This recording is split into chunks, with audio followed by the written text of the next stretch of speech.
मौज घाटिकिया खाता नंबर 2339 साधारण प्रशासन प्लॉट नंबर 9037 अंश एरिया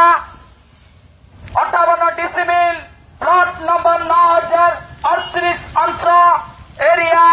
82 डिसिमिल किसम पतित सरकारी जमी पर बेआईन और अनधिकृत भावे निर्मित वैकुंठ धाम आश्रम रे बास करुथिबा व्यक्ति तथा व्यक्ति विशेष मानक जणाई दिया जाउछि जे आसंता तारीख 17/1/2025 समय दिबा 12 घटिका सुधा उक्त स्थान परित्याग करिबा हेबे अन्यथा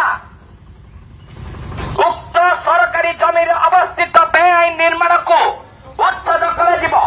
उच्छेद समय जदि किसी क्षयक्षति हुए से सरकार तथा भुवनेश्वर उन्नयन कर्तृपक्ष दायी रही नहीं।